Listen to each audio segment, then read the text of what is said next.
What's up, everyone? Welcome to another episode of GameSlean TV. This is GameSlean for May 8th, 2014. Up tonight, we've got news of the week as always, and then later we're going to be talking about Crimson Dragon, Xbox One exclusive. So let's get going. There's no time to wait. It's time for the news. Activision Blizzard will reportedly spend $500 million to create the upcoming sci-fi game Destiny. Last week during the Milken conference, CEO Bobby Kotick revealed the actual sum. The number also includes royalties, packaging, and marketing costs. Back in 2010, the company signed a 10-year deal with Bungie that allows development, distribution rights, and control over the franchise. With this budget, Destiny could be the most expensive game ever created. Destiny will launch September 9th, 2014 on the PS3, PS4, Xbox 360, and Xbox One. Yeah. Activision's going big on this. I don't know, guys. $500 million is a shit ton of money. Yeah, I don't think it's gonna pay. I don't think they're gonna hit their sales targets. I'll be honest. I don't know. They're chasing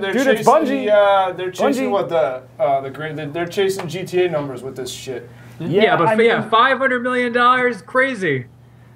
What was the most expensive game before? Was it GTA 5? GTA 5. And before that, and before that was Old Republic, which that didn't work out so well. But yeah, I don't know. This game has a lot of hype behind it. I think a lot of people really want to play it. So not me.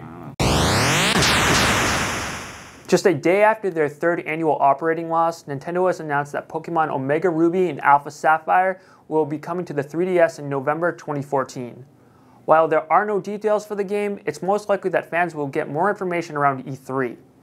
Back in 2003, Pokemon Ruby and Sapphire were originally released for the Game Boy Advance, which introduced the region of Hone. Yeah, new Pokemon games coming to 3DS. Big deal. yeah, I'm psyched.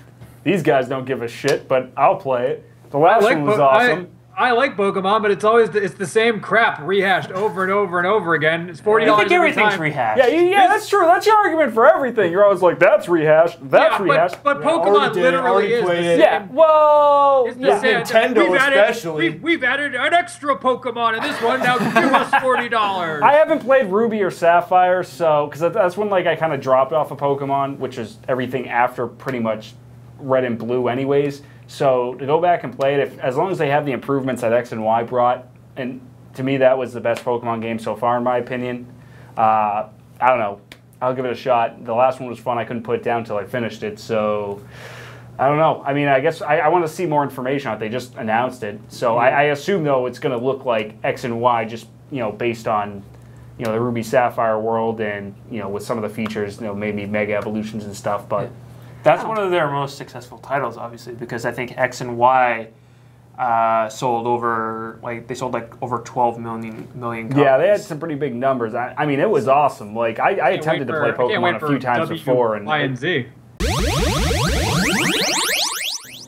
According to the website DualShockers, an anonymous source has provided Sony's detailed plans for E3. The source indicates that we can expect to see games such as Uncharted PS4, God of War 4, and even The Last Guardian. A Demon's Souls sequel, a Quantic Dream trailer, and The Last of Us sequel teaser are also expected. At this point, all of this is speculation. But if this has any truth to it, this is going to be one giant year for Sony. Before we get into this, I just want to say this is all speculation. So at the risk of us looking like dumbasses and reporting on something that's obviously a fake, they've already ruled it out on GAF that this is just a massive, somebody dreamt this up and was like, I want to see all this, and this is going to stop Microsoft. So, joke's on you jackasses for believing it. Especially The Last Guardian, which was announced, in 2008, 2009? Yeah. At this They're point, still working. Now it's back. PS4 game. Actually, at this point, it's gotta be. I know they said it's in development again, but I don't think it's going to be. I Dude, think that you're is not so really going to stupid. hear about that. That's an episode on its own. That actually, on how there's been mismanaged that. There's been talks about that popping up again. What's throwing me off about this, thinking that this is probably a fake, is the From Software talking about Project Beast, which is going to be supposedly a sequel to Demon's Soul 2, or the sequel to Demon's Souls. Well, Dark Souls is essentially the successor to that, and then Dark Souls. It's supposed to be like a prequel. It's supposed to be a prequel, is what I read. Yeah, I mean, hey, if it comes out, if it's another game in the Souls universe on next gen, I'm all friggin' for it. But I just think it's too soon since Dark Souls 2 hit before. So that's the only thing that's making me think maybe it's just a completely different franchise. But everything's kind of pointing to that.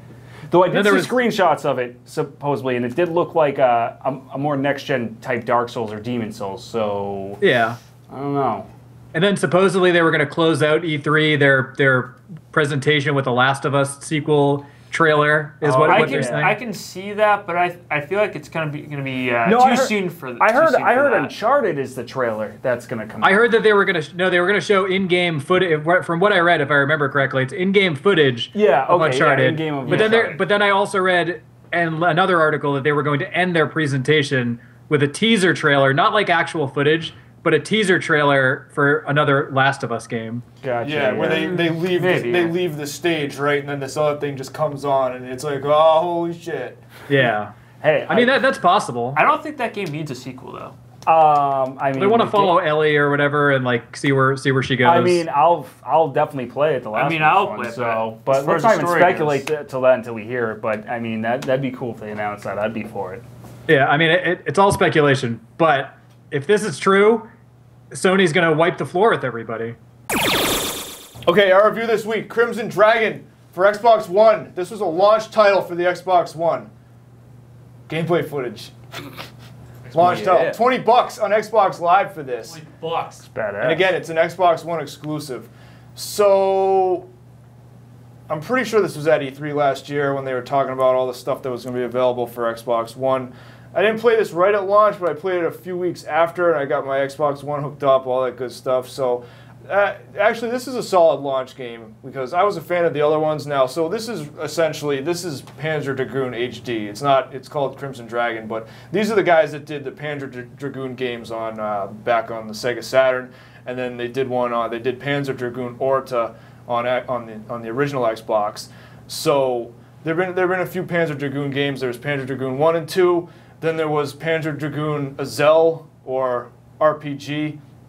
It was Panzer Dragoon Saga, so it's got a few different names, but that was the one. Panzer Dragoon Saga was friggin' awesome. They released that around the same time as Final Fantasy VII, so I think most people either didn't have the Saturn at that time or they were too busy playing Final Fantasy VII. So that one, and it was a limited run as well. I remember seeing that.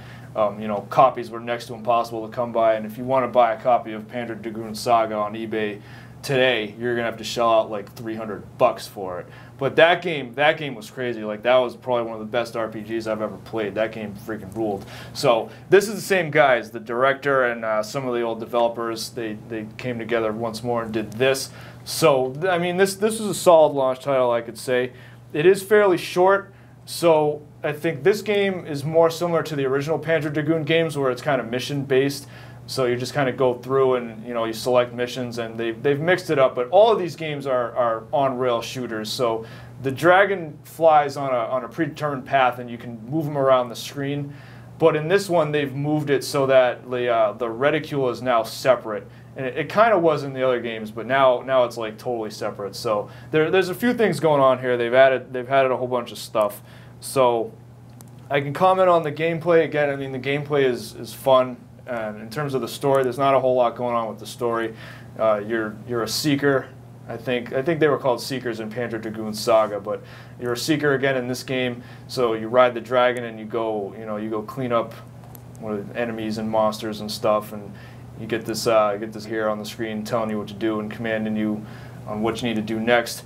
One of the things they added to this game, you've got the ability to have a wingman in this game, which is new for the series. So actually, you can have, when you start off, the game has some pre-canned ones that you can pick from, or you can opt to not even have a wingman.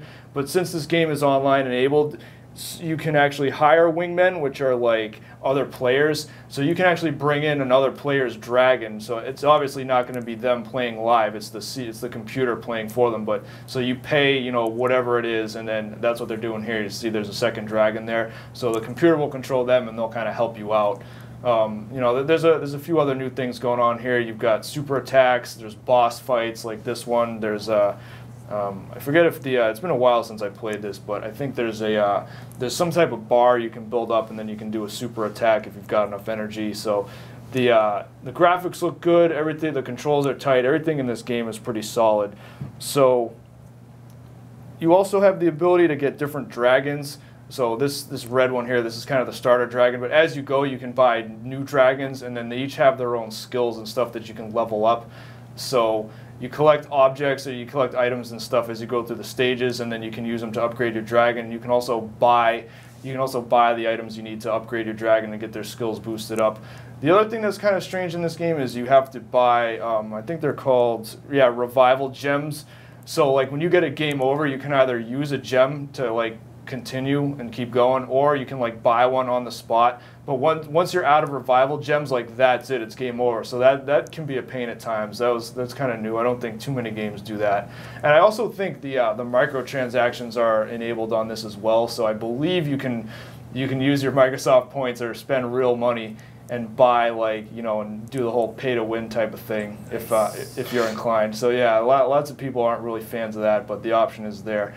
That's what I think there were only a handful of times where I was like, shit, I don't have enough. What are they? Yeah, revival gems. I don't have enough, or I got to buy one. So there wasn't any times where I was like, oh great, it's game over because I didn't have enough. But there were some close calls. So aside from that, they got another thing in there. They've got these things called ampoules, and those are like they're temporary buffs that you can use like for a mission.